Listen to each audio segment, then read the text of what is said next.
Good evening. This is Mae Brussell in Carmel, California. This is tape or broadcast number 486, March the 28th, 1981. Happiness is going to use book sales and finding some valuable little goodies. There are library sales and private sales going on in this area this time of year through the spring and into the summer. And yesterday I went to one of these sales, and the Navy Postgraduate School here had donated some volumes to the sale of government printing office testimony and State Department papers dating to 1934, 1935, 38, 1940, 41, 46. Valuable information of plans to stop the rearmament of Germany, the Nye Committee, with one document. It's a large book, Foreign Relations of the United States, Diplomatic Papers of 1935, wonderful hearings about neutrality, the Nye Committee, that's the committee that Alger Hiss worked for, where he was calling the multinationals on the board for rearming Germany after the First War. And it has to do with hearings and letters of public officials about the rearming of Germany, and also attitudes of the United States with respect to the League of Nations regarding traffic in opium and dangerous drugs and smuggling liquor into the United States. These books are just marvelous, and they're not complete sets, but there's some from each year, and there are a lot of goodies in them. Another volume, volume 7, that I got at the same sale is Foreign Relations of the United States in 1946. One group of books are about the problem rearming Germany and Japan after World War I, and the possibility of peace, or the impossibility of peace, and should they sell weapons or not. And then one of the volumes was 1946, after World War II was over. World War I was not successful, the League of Nations and disarming the various countries. We had World War II, and then in 1946, when the war was over 1 year, the congressional groups got together. This was an order from the time of Lincoln's administration to publish the Foreign Relations Papers, and this was a set from the United States Government Printing Office that I obtained from 1946. They described in there the present situation in the Near East, a danger to world peace, and the document going from Undersecretary of State Dean Acheson to other secretaries of state, other departments. They said at the present time, the Near East, for which the purpose of this memorandum may be considered to include Turkey, the Aegean and Eastern Mediterranean islands, Syria, Lebanon, Palestine, there is no Israel for a couple of years, Saudi Arabia, Jordan, Egypt, Iraq, Iran, the Persian Gulf, Afghanistan, is a breeding ground for international misunderstandings. The national objectives of two great powers, namely the Soviet Union and the Great Britain, collide head-on in this region. The most important interest of the United States in the Near East should be to prevent the development in this area of conflict that might eventually give birth to the Third World War. Behind protestations of a desire for international cooperation, devotion to principles of democracy, and loyalty to the principle of non-interference, four of the world's great powers are carrying on four different opposing policies in the Near East. And this book goes into the documents of Great Britain and their policies in the Middle East, and France with their paramount bases in Syria and Lebanon, and the Soviet Union's desire for Turkey and the Dardanelles and the Mediterranean going through Iran, and the United States that took an attitude of helping third world people, but they didn't refer to them as third world, they referred to them as countries that should raise their standard of living, have educational and cultural levels to qualify to make them play a role in the world affairs appropriate to their numbers and talents. The United States was expected to help those people. Later we called them third world people. But in 1946, this volume 7 of Foreign Relations says the United States has made little progress in carrying out its own policy in the Near East. And it goes on to say that we only back the wealthy countries and go along with Great Britain and France, and that inevitably, probably, in the Near East, it would lead to a third world war.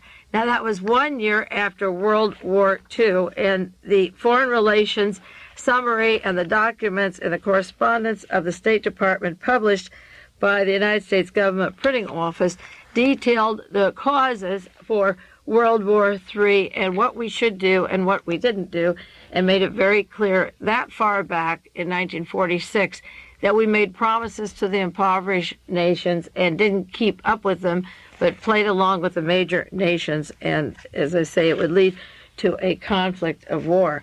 It's pretty pathetic to believe that people were talking about World War III so soon after 80 million people had either been killed or displaced in World War II, and led us into a warfare mentality and economy thinking of nothing but war from the time that World War II was over.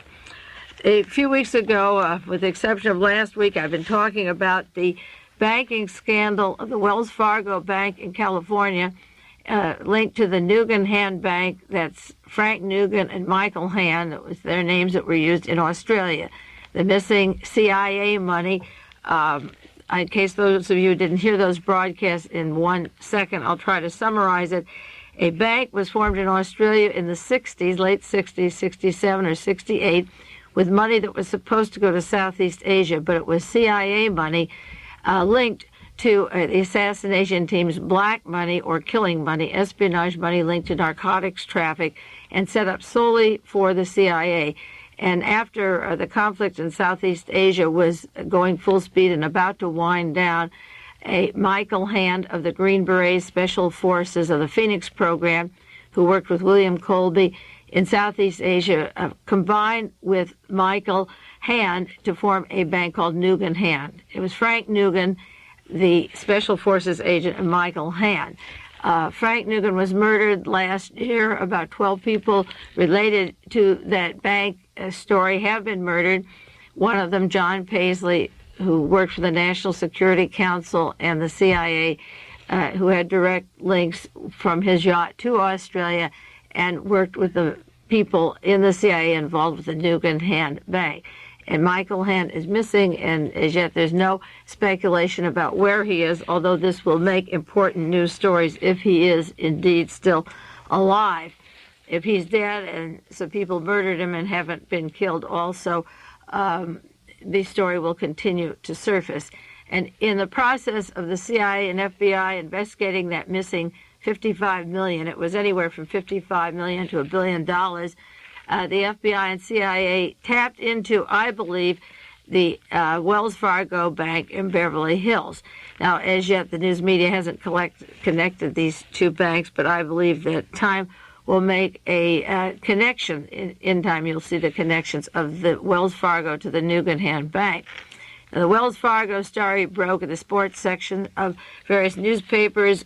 They started with Harold Smith, a man that was promoting boxing, who used Muhammad Ali's name for the boxing promotion, and he allegedly embezzled $21 million from the Wells Fargo Bank in Beverly Hills. And over the past months, the story has been making the newspaper, the front page of the New York Times, 2 different times, and finally on NBC News this week with Jane Pauley saying, and Tom Bracco, this story will not go away. And Harold Smith was on national television. And the reason I want to start with that Wells Fargo again to update you on some of the stories is because now it has gone into international from Beverly Hills and the 10 or 20 branches of the Wells Fargo from Los Angeles or San Diego to San Francisco. It's now in Nigeria and other African countries, which could be Angola or South Africa. And you'll see a lot more news about Angola and South Africa because I believe it is linked to what started as a simple story of a Beverly Hills bank embezzlement. Since we talked about it last, there was a story in the Wall Street Journal, March 24th, headline story saying Wells Fargo account of fraud or their system to block such acts of embezzlement are being questioned. Translated, that means the Wells Fargo Bank lied about the missing money. This article says the embezzlement of this money wasn't as neatly executed as bank officials originally portrayed, and despite their best efforts, the embezzlement has become a story that won't die with Wells Fargo. Another story, the TV program with Tom Bracco and Jane Pauley this last week on the 26th of March. Harold Smith was on television saying that this involves 4 bank managers, and then in addition to a New York Times story, He said it involves $80,000 a day that the various managers were to be paid, a payoff, having to do with oil money from Nigeria, and Harold Smith would get 8% of that money, and he already got $21 million, and he was told, you can have as much as you want. Now, Harold Smith said that this story involved the Japanese mafia, and I hardly believe that 2 or 3 black men in Beverly Hills were going to get $80,000 a day from Nigeria just out of a fluke from an oil contract. They don't have that kind of noxy, and Harold Smith wasn't into this kind of operation. He was barely making it until 1978 when he came across all of this money if he would introduce these people to Muhammad Ali and set up these accounts. Evidently, they had been funneling it through other people's accounts for what he said were 8 to 10 years, and they used his account and let the money siphon through their new accounts, disguising it through these black sports operators. And then I believe when the Nugan Hand story in Australia broke, the FBI and CIA were led up to Beverly Hills, where Muhammad Ali and Gene Kawakami and Ben Lewis and Harold Smith had been to Australia with trips back and forth while involved with the Wells Fargo Bank. Another story, UPI, February, at the end of February, that I didn't have on the air. It said Wells Fargo Bank procedures to be eyed. This is a UPI story saying they would go into it more closely. The New York Daily News had a story last week, shady land deals, high rollers, and Wells Fargo. And they mentioned again in New York the 200 to 300 million scandal, that Smith is, in quotes, key to a bigger scandal. Then they mentioned, other articles have mentioned, that it's traced to a woman named Wilma Fisher and George Fisher from Las Vegas, who also have strong contacts with narcotics and so forth in Florida, and then Hollywood, and then the offices in Century City that Mr. Fisher opened. George Fisher, a close friend of Gene Kawakami, the manager of the Miracle Mile branch of the bank, is from Hong Kong with 10 aliases, most of them Oriental. He came into the Hollywood scene in 1976, with $741,000 from the Silver Seas Hotel in Florida that went into the Miracle Mile branch of the Wells Fargo. So you're getting a person from Hong Kong with many aliases living in Vegas, moving to Gardena, California, associating and renting from the manager of the Wells Fargo. And these trips of these various people to Australia, this controversial Nugan Hand thing not solved while they're traveling down there, and now bringing in Nigeria, which makes it a different ball of wax because, as I say, Nigeria is very much in the news these days. Also, the New York Daily News said the FBI is investigating their deals in Memphis, Tennessee. The Hollywood branch is missing $3.5 million. There's a Bank of Commerce in Memphis that has forged investments in real estate deals, and it's tangled not only to California and Australia, but Memphis, Tennessee, Florida, Vegas, and Nigeria.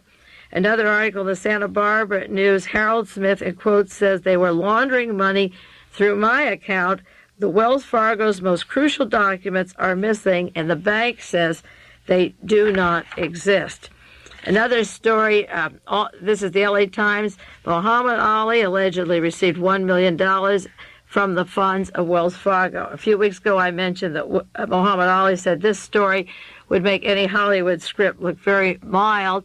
And Muhammad Ali mentioned that the CIA and the FBI are guarding his house, and he's bugged and can't say a word. And there have been no interviews with him since this story broke. This is New York Times, March the 20th, Robert Lindsay, front page story. 4 people at Wells Fargo have not been named publicly that have been involved in the fraud. They don't call it a boxing fraud anymore. Harold Smith says at least 4 bank officials not previously mentioned are involved. Smith said that they started using his accounts to secure oil concessions in Nigeria and elsewhere in Africa. Now, the elsewhere is the big word, because Ronald Reagan right now is beginning to send espionage and counterintelligence troops into Angola, and that would take secret funding, which I believe could have come or been planned to come from this Wells Fargo espionage connection. And he also is meeting secretly. His UN representative, Jeane Kirkpatrick, was meeting with the highest intelligence agents of South Africa just this last weekend. So the elsewhere is the country or countries that we don't know about yet, but I'm alerting that you will see them in the news and that the African countries must be aware of these. If Mae Brussell is, I'm sure they are. And 4 of the top South African intelligence officials were in this country this week, and they intend to step up anti-Angola incidences in Angola. But the various countries, Nigeria and Angola, are responding to Ronald Reagan this week.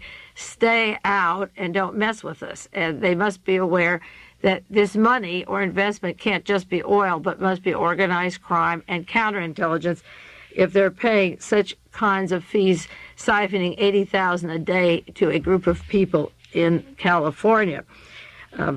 In the New York Times article, it mentions that Jean Kawakami, who's brought in the Japanese mafia in this, so it takes in Africa and Japan and Hong Kong and Australia now, talks about the $80,000 a day and how Harold Smith was offered $12 million, which he accepted, and he was told he could have anything I needed.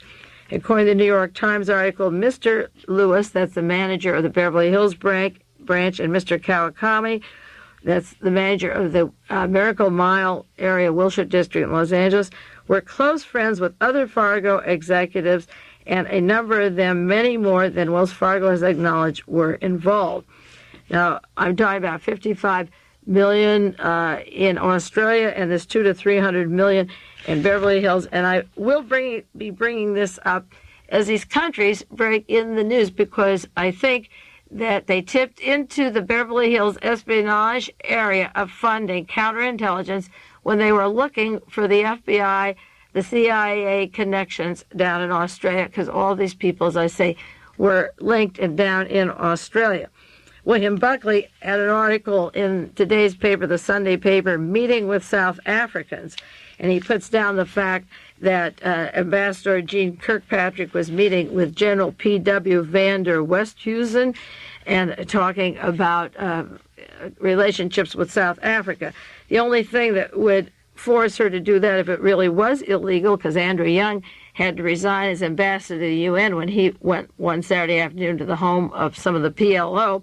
She was meeting with these people, according to Buckley, because of indispensable security and control of shipping lanes in South Africa, and he defends it. Buckley even has some smart aleck suggestion that if the South Africans want to come in this country, they should do like he did. He said, I spied for the CIA, and he said they should wear a red wig and paint their face black, and Buckley goes on and makes some disparaging remarks about the blacks and makes fun in his usual way of the meeting of Jeane Kirkpatrick with the South Africans. But I have an idea that some of that Wells Fargo money was going or has been headed to South Africa to step up the forces against Angola, and the necessity of their getting together now was urgent.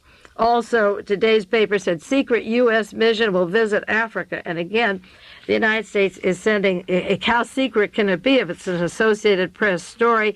But they're going down to consult with about U.S. moves towards Namibia and South Africa, that South Africa is moving into this country. And Nigeria is saying to the United States and other African nations that they're deeply concerned about America and its relationship to South Africa. By March 24th, this last week, Nigeria was objecting to the relationship of the United States policy towards Nigeria and other African countries.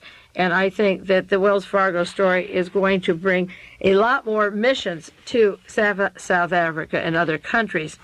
There was a death this last week of a woman in Los Angeles, an article, L.A. stabbing death, no one helped the victim. A young woman, Gloria Enina, 34 years old, native of Nigeria, studying at Loyola University Graduate Studio in Communications, And she was murdered, and it goes on to say that the people in the apartment saw her murdered and didn't call the police. They saw her attacked and knifed and dragged into her place. But the only reason they called the cops was when they saw that her car was missing and a note on the door, "Please don't bother me. I'm studying for exams," and they believed that another Nigerian had murdered her. So I'm sure that this is related to the Wells Fargo story, a woman studying communications from Nigeria in this country, and you'll pick up other stories along the way that will be linked to these missing millions of dollars that are seeping out. And as long as Harold Smith stays alive, he leaks a few little pieces of information about once every 4 or 5 days.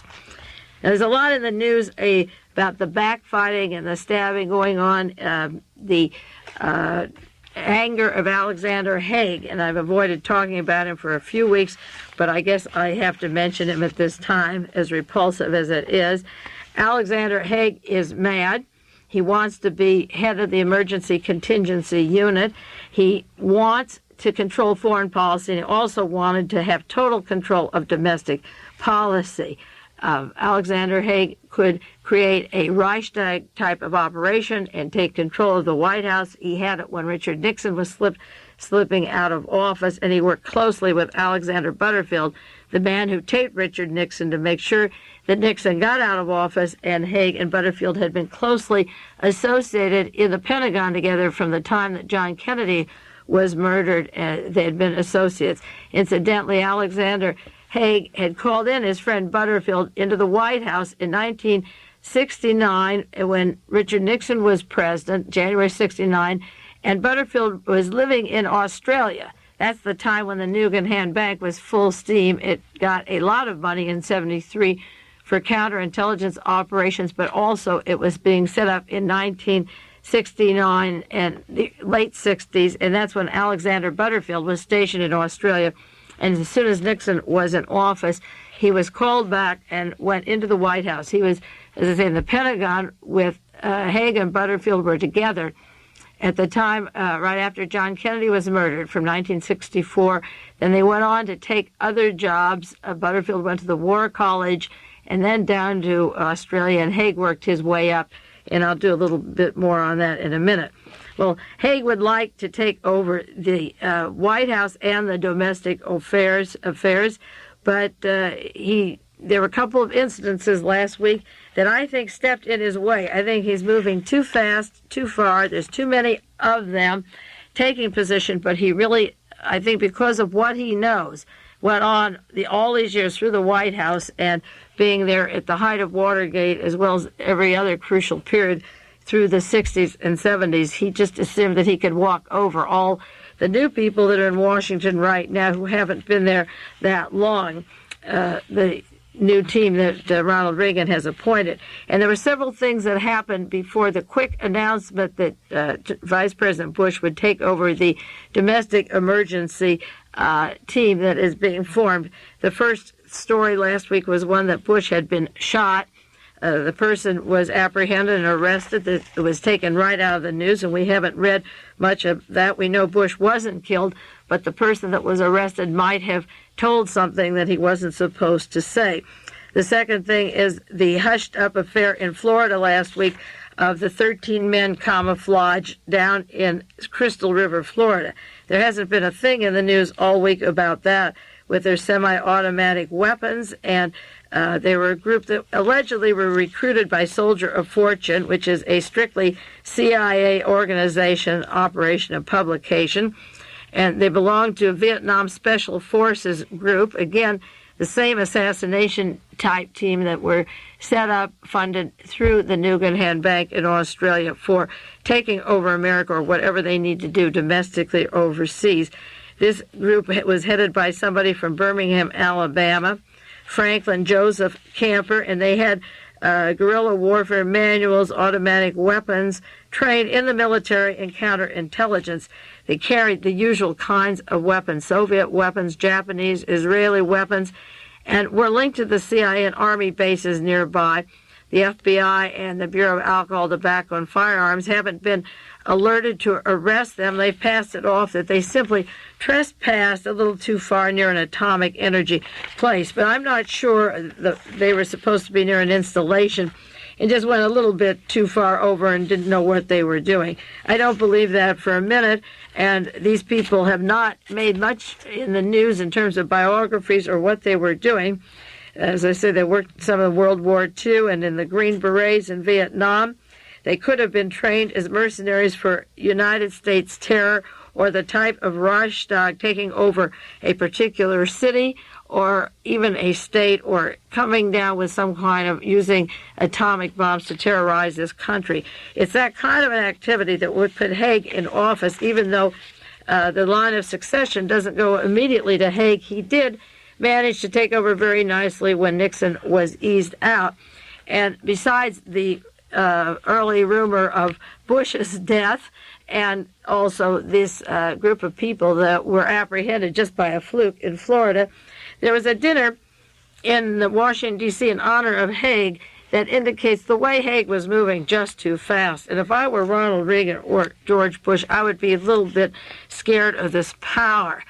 This is really a conflict between the Defense Intelligence Agency and the CIA. Haig working with a long team of Nazis from World War II, people that want to control the Pentagon, the White House, versus Bush, who is more mild, went to Yale. I don't know what kind of, he has power. He was director of the CIA, ambassador to China, a wealthy oil man from Texas, but there's nothing gross or greedy. He doesn't seem to be desperate to grab the power, and Haig clawed his way all the way up to the top. Now, as soon as Ronald Reagan became president, or within 2 months after, there was a big dinner in Washington, D.C. for Haig, and it was reported in the Los Angeles Times. Capital dinner for Haig has the Jamesons hopping. Actress and business executive Eva Gabor Jameson, whose husband is very influential with all branches of military and defense, came in from the Bahamas, where they have a home, for a black-tie dinner at the Metropolitan Club for Secretary of State Alexander Haig.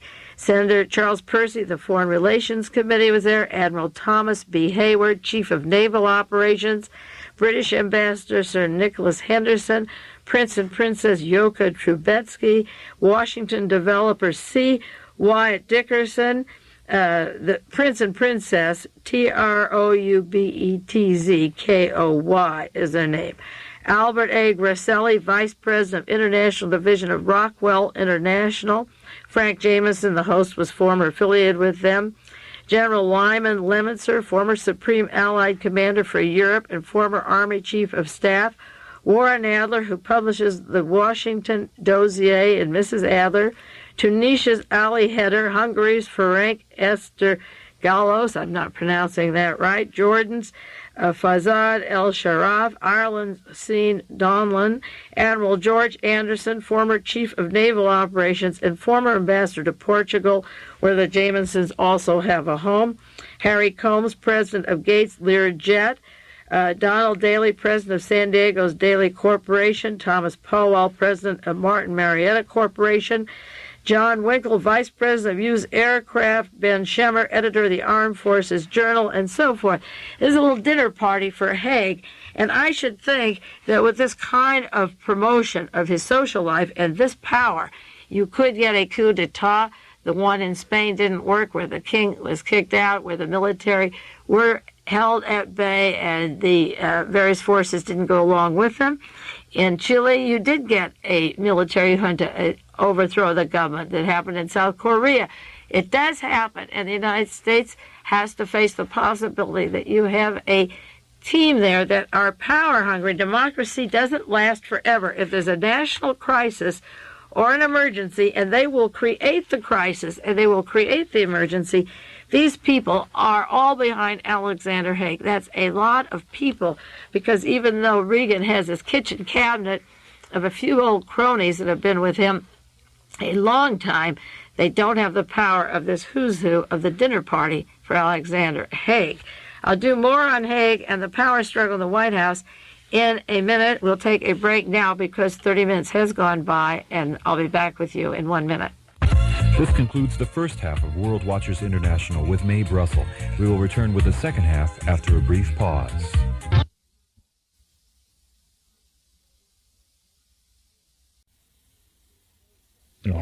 Okay, I'm going now to talk about the power struggle that is taking place besides the domestic desire for Haig to own or control, I say own, both the foreign policy and the domestic policy in case of emergency service. You see, the Office of Emergency Service included James McCord at the time of Watergate. He belonged to a 16-man team in case of national or international emergencies, and he was never prosecuted or never went to jail at the time of Watergate. He represented the CIA, the FBI, the White House. They had their only walkie-talkies, radio communications, and they determined the crisis and tell the president if the crisis is necessary to take control, and they also take control if the president is away. And it was very important to Haig to have control of both the domestic and the foreign policies, and quickly, a week early and long before he expected the decision to be made, and he thought he'd be head of this team, they put George Bush in, and he was mad. Now, in addition to that, there is a terrible power struggle going on in Washington, D.C., because even though Haig has power, he's very obnoxious, and there are a lot of people there that can't deal with this gross way that he is handling himself and making statements such as the way the nuns were killed in El Salvador without any basis, or statements about terrorism in Europe that have been disputed, coming from the Soviet Union, that have been disputed even by the CIA. Now, the feud going on in Ronald Reagan's administration, which is just 3 months old, I refer to the old Black Sambo syndrome. Remember Black Sambo? He had a nice mother who made him a beautiful coat and pants and an umbrella and pretty shoes and a hat, and he went off and with his pretty outfit, and then the tigers saw him, and one tiger took the hat and one tiger took the shoes and the umbrella. Each one thought he was the most beautiful, and eventually they were all chasing each other and hopefully melted into a lot of butter that he later took home for his pancakes. Well, in this White House feud, you have Alexander Haig, who worked with Robert Kennedy's administration, literally a spy within the Kennedy camp at the time of Bay of Pigs, and then worked for LBJ and the National Security Council when Kennedy was killed, and joined the assassination team of Rocky and Kissinger and moved his way up. He jumped over 240 other people in the military to get handpicked by Rockefeller to be in the position he's in today, and worked closely, as I say, with Butterfield when Nixon was pushed out, and this gave Haig, the Secretary of State, the position he wanted and has today. Haig has been behind the scenes long before the Bay of Pigs and the killing of Kennedy by the combination of the CIA, the Defense Department, the anti-Castro Cubans. Also under this roof, under Haig, is Walter Stessel. He was in the State Department in Germany. He was in Poland. He was in Brazil. He was in the Soviet Union when Lee and Marina Oswald were there. And he's the gentleman from the State Department who's talking loudly about the blockade against Cuba.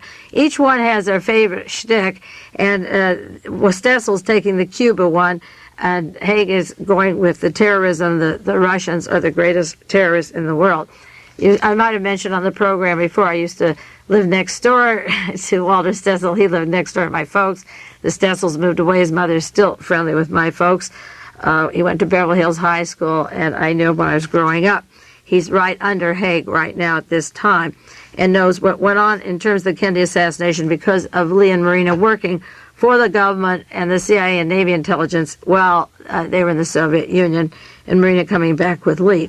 Under them and along with them is Richard Pipes, who's been opening his mouth and giving speeches. The USSR must give up communism or go to war. They have to change their form of government or fight. Pipes is a student of Harvard out of the school of Priscilla Johnson, who went to Harvard, went to the Soviet Union, was in the CIA, greeting Lee Harvey Oswald over there. Pipes was associated with John Paisley, They both worked for George Bush under the Russian Division of Studying Russia and Strategies Against Russia, Team A and B.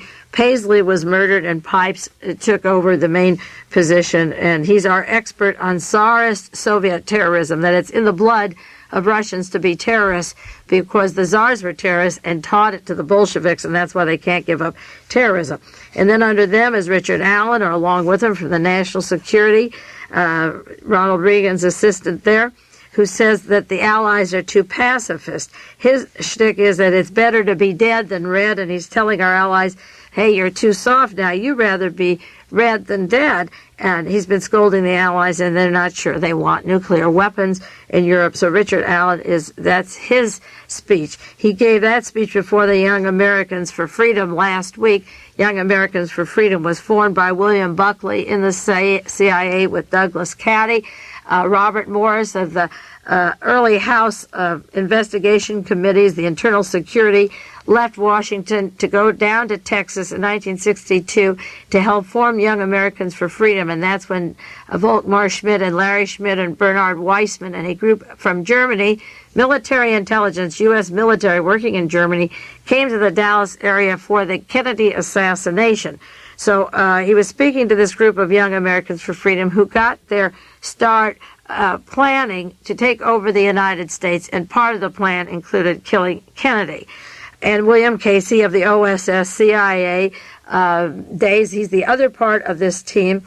He was very much in the news at the time of Watergate. He was getting $10,000 a month from Robert Vesco as an attorney. He was involved with the Security Exchange scandals, the money that had gone out of there. Bernie Cornfield and Vesco connections were hushed up at the time that Casey was brought into the Reagan team, but any book on Watergate goes into these dogs very clearly. And so that every single person on this team knows what went on in the past and knows about each other's roles. So just like the Tigers and Black, Sammo Haig can wear the hats, Stessel can have the shoes, Pipes can have the coat, Allen can have the pants, and Casey can have the umbrella. And they're going to go round and round and shoot their mouth off while our allies are listening. And no matter what they say, there's no way that they could win a war with the Soviet Union now or even later, I don't believe. And yet they're determined to speak and scream about the Soviet Union being aggressive in Afghanistan or in Poland. And we're having problems that may bring us to World War III in Poland right now that were instigated and caused by these teams of Brzezinski and Kissinger and so forth. But no matter how we edge them on or nudge them on, I guarantee you the United States is not ready to go to war over the Polish situation, even if the troops went in tomorrow. And if we went to war, we couldn't win. So this team really needs psychiatrists. I think they're mentally sick. They're power greedy. They have been told nothing but reinforcement reports that have nothing to do with the world as it is today, and yet they shoot their mouth off, and our allies are sitting back. And I don't have time this evening to read a whole series of headlines from foreign press and domestic about our allies at this time. Now, I got a letter from one of my subscribers to these tapes who follows them very seriously and asked me to give a description of Fritz Kramer, Kraemer. He was the man who, in quotes, discovered Henry Kissinger. And I looked up some sources, and you can find his name in the index of libraries. He's the one man who discovered two Secretary of States, Henry Kissinger and Alexander Haig. So you know that Kramer has to be an important person. In one book that I have on Kramer and Kissinger, it's called Henry Kissinger, Private or Public Story, written by Ralph Blumenfeld of the New York Post. It's a very favorable book to Henry Kissinger because the people who did the interviewing all had links or covered the basis that Henry Kissinger was involved in satisfactorily. One of the authors was in Fürth, Germany. The other interviewed people from U.S. Army counterintelligence, and the other from the Rockefeller staff. But even a book written by people very close to Kissinger does reveal a lot of information. And it goes into the fact that Kissinger rose from U.S. military intelligence from Nazi Germany to U.S. military intelligence to Harvard to the Rockefeller Empire to Nixon's White House and so forth.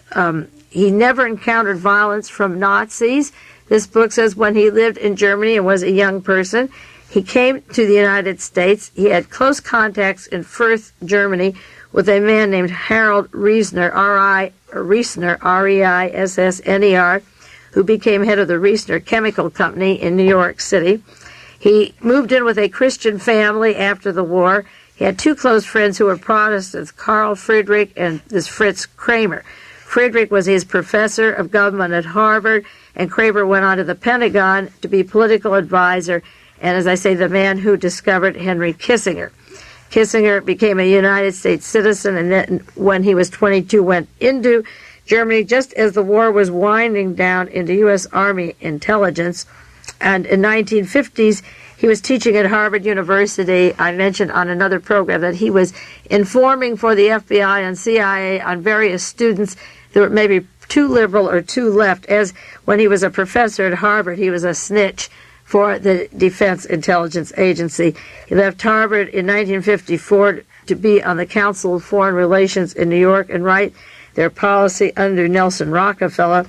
And he was very close to a Ruhr businessman, this Kramer, who he knew. And this book describes him as a devout Christian, a noble Prussian, went to law school in Germany in 1933, had a Swedish wife. This is Fritz Kramer, who he sent to Great Britain when the war was coming down in Germany. He studied international law and got 2 PhDs in Italy. His wife came to Germany and got the family jewels and cash out. And in 1945, when Henry Kissinger came into Germany in May, when the war was over, Kissinger and Kramer were working together. In May 1943, the book, The Nazis Go Underground, describes the meetings of top Nazis to retrench because they realized that Hitler couldn't win the war against Russia. And it was about this time that Kissinger and Kramer made their connections. And then Kramer went on into the Pentagon to military political work as a strategist. And Kissinger's other friend, Carl Friedrich, was the professor at Harvard. Now, at Harvard University, Sven Kramer, that's the son of Fritz, the man who discovered Henry Kissinger, he had a son who was a student at Harvard of Henry Kissinger when he was teaching there. And then Sven, the father, is in the Pentagon. His son joined the National Security Council. He also worked under Lyndon Johnson in 1967 when HAIG was brought into the National Security Council along with Butterfield. And then he became the aide to General Alexander Haig. So that Kissinger and Kramer and Haig and a group of people have been very close from the end of World War II up to the present time until they're managing our entire State Department these days. It was Haig. Among those who recommended Alexander Haig as Kissinger's deputy was Fritz Kramer, who worked with Haig in the early 60s in the Pentagon, and then also Kramer's son was a student of Kissinger's and recommended to the staff of Haig and National Security Council. So Sven Kramer, it was his son, worked with Haig and had high Pentagon positions, so that the Father and the Son and the Holy Ghost, being Alexander Haig, all were very cozy. The two Kramers and Haig and Kissinger have been close to this day. In a newspaper, the Revolutionary Worker, January 16th, 1981, there's an article, a background of Haig's past, and they described how he left NATO because it was too soft on the Soviet Union when he was working for Carter. He was the head of NATO. He married the daughter of a 4-star general. He'd gone to West Point, but his political career brought him for a while into the camp of Robert Kennedy until the Bay of Pigs invasion. And then after John Kennedy was murdered, he jumped right from colonel to major general in '69, working for Joseph Califano and Nixon and Kissinger, and took his position in the White House. As soon as Nixon won the election, finally in 1968, was inaugurated in '69. That's when Haig went into the White House, and that's when Butterfield was brought back from Australia. And Butterfield and Haig had been in the Pentagon together.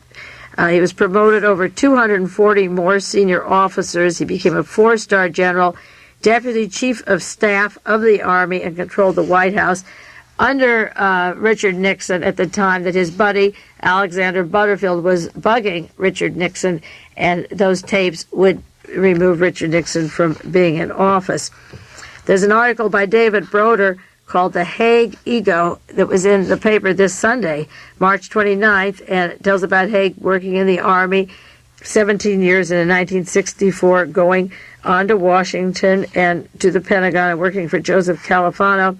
And there was a formula here. He had E equals the ego plus the White House equals trouble, that Haig knows too much, and he published Broder a formula about Haig working in the White House and now being in the State Department. He doesn't like just being in the State Department. Broder said Haig doesn't like being in the State Department because he knows too much about the White House inner workings, and he doesn't like to be that far isolated from all these other people strutting their stuff. Now, along with the problems of the Wells Fargo international connections from Japan to Nigeria and African countries, and this missing money and the Australian connections, which link to Paisley and Bush and Haig and Pipes, along with that, other countries are having their problems. And in the remaining 10 minutes, I'll just briefly run down as fast as I can some of the other scandals that are taking place. One has to do with the Wall Street Journal story this week. France's elections, French are in jeopardy. French president's re-election campaign flawed by the Bokassa diamond controversy. The London Sunday Telegraph has an article about the silence of the $250,000 worth of diamonds that are missing. 187 documents have disappeared. Richard Delpay, an author, has written the articles about the connections of massacres of children in Africa and payments of diamonds to Valéry Giscard d'Estaing, who wants to run for president again of France shortly, and this article says that he's in danger because of his connections to these scandals. D'Estaing got favors in Bokassa from down in Africa for game hunting and killing wild animals, which was not really allowed. He was down there and he was paid off in $250,000 worth of diamonds. The main papers are missing, and one of the writers was killed in a plane crash, and this is scandalizing the elections in France. Then there was another article just the beginning of this year, the end of November of 80, Fraudissimo Gusher, an oil scandal in Italy, and this had to do with the Christian Democratic Party Prime Minister Arnaldo Forlani, 5 weeks in office, written up in Time magazine. $17 million in investment properties has been mismanaged. That's $17 million over there, $250,000 in diamonds in France, and they're worried about the scandal because 2,000 people might be involved in this scandal that affects the Italian government, and right now at the present time there's been 100 arrests. We're not getting much in our local papers about that, are we? But the Italian government is very shaky, and this has to do with oil scandal. I don't know whether it links to the Wells Fargo or not, because that was coming down about at the same time. But $17 million involved, and the Prime Minister of Italy, who had only been in office 5 weeks. In Germany, another article, the government is in trouble there that may involve the election of Chancellor Helmut Schmidt. It has to do with $50 million that is missing from the Berlin Treasury. That's $250,000 missing, or payment, not missing, of diamonds allegedly given in France to a man running for president of France, Valéry Giscard d'Estaing. The Italian Prime Minister, $17 million floating around investment properties and oil, a scandal, 100 arrests, and 2,000 may be involved. And in Germany, there's $50 million missing from the West Berlin Treasury, and it has to do with the collapse of a Middle East project, a $2 million loss on that, and $50 million. And according to the Los Angeles Times article of March the 12th, scandal triggers a threat to the rule of West Berlin by social democrats. And as I say, we are having our troubles in the United States with the Wells Fargo story and the Nugent handbag. And the common denominator between the French, the English, and the United States Italian scandals is money, narcotics, murders, missing documents. In one case, it's diamonds. The others, it's lots of money missing. As I say, 17 million figure in Italy, 50 million in West Germany, $250,000 of payoff in diamonds in France. 55 million of the United States CIA in Australia, and 200 to 300 million Beverly Hills and California Wells Fargo. If you can add fast, you can figure that out. Otherwise, you can send for sheets that accompany this tape if you have a self-addressed stamped envelope, and I'll give you the newspaper sources of the information. Now, you top that off with there's recent sex scandals in Great Britain. The head of the British intelligence, who retired recently, died last week of unknown cause in an unknown place at an unknown time, the former chief of all British intelligence.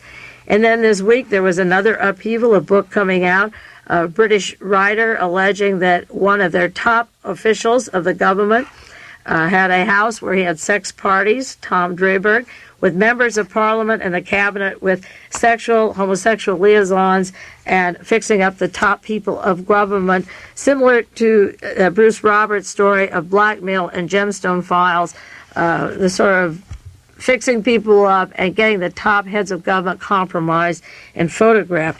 Right on top of that story was the allegations that Sir Roger Hollis, the former head of British counterintelligence, the head, named in a book, Their Trade is Treachery by Chapman Pincher. They're saying this would make Kim Philby, that's the British agent, and Guy Burgess and Don McLean, those three of those were British agents that turned out to be Russian agents, look like small potatoes. These are stories about British intelligence, the head of British counterintelligence, and also the blackmailing and photographing of heads of states, of the cabinets and members of Parliament in very compromising positions. Another agent was named, and this one is a triple agent. Great Britain's a third spy is revealed, Charles Howard Dick Ellis. Now, this is an important one because he was Britain's number 3 intelligence officer at the end of World War II, but he not only spied for the KGB, he spied for the Nazis, and he was the deputy to Sir William Stevenson. Now, those of you who don't know that name can get the book or the paperback, A Man Called Intrepid. Sir William Stevenson was the head of British intelligence in the United States, who worked with Nelson Rockefeller and the organization called Permindex, and John Paisley and the assassination teams of North and South America. And according to the Associated Press, he was a native of Australia also. Stevenson was active in Australia and in South and North America with his intelligence. So if you want to read the book Intrepid, you will get a good background of Stevenson. And so you have these major spies who are linked now to scandals, to Nazis, to the Soviet Union, and then we, of course, have Margaret Thatcher denying in the press that there was no truth to any of the spy stories. On the 24th of March, she denied it, and then on the 24th of March, later in the day, she said she'll seek an investigation of British security scandals. And, of course, last year there was a story of Sir Anthony Blunt, the surveyor of the Queen's Art, being a Soviet spy, and then the subject of Lord Trend investigating Sir Roger Hollis and believing that he could have been an agent. Now, with these various scandals going on, it seems hard for the United States to think of challenging the Soviet Union, going into Poland, or with bravado putting up our war front. It seems to me that Italy and France and England and the United States have a lot of loose threads going. The newspapers have so many these past weeks that I could just go on and on for another 2 or 3 hours of the effect of some of these scandals.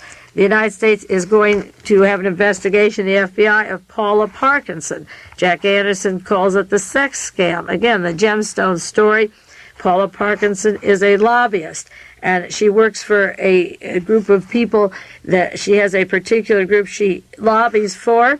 It's called the Committee for Equitable Crop Insurance Legislation, and they want to ask her because she was having sex and photographing the people having sex with her who voted against the crop insurance that she lobbied against. She set up a lobby group in Washington, D.C., and her husband said they're going to write a book to show, in quotes, how Congress has become an elitist class and how a woman like Paula could come in and make things move like she did in a few months. This is the San Francisco Examiner. an article, U.S. agents want to talk to sexy lobbyists. And Jack Anderson has an article, Bare Bigwigs, Erotic Evenings in D.C. This is Jack Anderson, March 24th. Sex clubs in Washington meet every 2 weeks. Diplomatic members of Congress, officials of State Department, the Defense, the Treasury Departments. They meet at the Watergate Hotel, the L'Enfant Plaza Hotel. 5 to 7 men meet with 4 to 14 women and have sex orgies. Top generals from the Pentagon, congressional swingers. They rival the X-rated movies, and members of Congress are all men and some staunch conservatives. And Jack Anderson says, in a White House of Baptists and moral majority, there's some fancy goings-on the Potomac. So while this team in Washington is putting up their big, strong anti-communist front and begging our allies to go along with us, they can barely wipe their behinds to keep up with all the things that are coming on. There are scandals in every major country. These heads of states are breaking down. They're losing millions of dollars. Besides that, there's high inflation and no progress economically in these countries. Japan doesn't want to keep arming for war. Germany doesn't want to keep arming for war. Holland doesn't want the nuclear weapons there. And I don't know how far Ronald Reagan and Haig and Allen and Bush and Pipes and Stessel can push this thing. But I see a very weak, divided, decadent kind of group of people that have been building themselves up to power, and I don't think that their behavior is going to allow them to swing the kind of things they want. It's going to be awfully hard to get a team of GIs, even at a time of depression, to go sit out in the Persian Gulf and defend what is going on in this country. The scandals never were cleaned up from the time Kennedy was murdered, and the various assassinations, and the narcotic dealing of the federal agents, and Nixon, and Reagan's connections, and Paul Laxalt, and the combination of narcotics and sex and money swindling and bank finagling is going to bring them down like the tigers that chased around in the Black Sambo story. I feel optimistic that even though the news is bad, I don't think they could call a war tomorrow and win. And I think we're going to see a lot of people, journalists and so forth, coming forward with more and more stories to stop their war mania. They came in, Inauguration Day, if you want to call him Nixon, Ronald Reagan came in blasting Russia. Haig was blasting Russia. But what they're doing, these verbal assaults don't equal the exposés that are on the other side of the pages. If you get past the front page, you'll find a scandal a minute, and the scandals involve them, not us. And that is the optimistic part about the bad news, is that if you read it carefully, they're all in trouble, and they better clean up their act, because who's going to die and fight for this bunch of swindlers? Well, that's enough news for you tonight. This is Mae Brussell in Carmel, California. I'll be back with you next week, and you take care until then. This has been World Watchers International with noted conspiracy investigator Mae Brussell. This program originates from Carmel, California.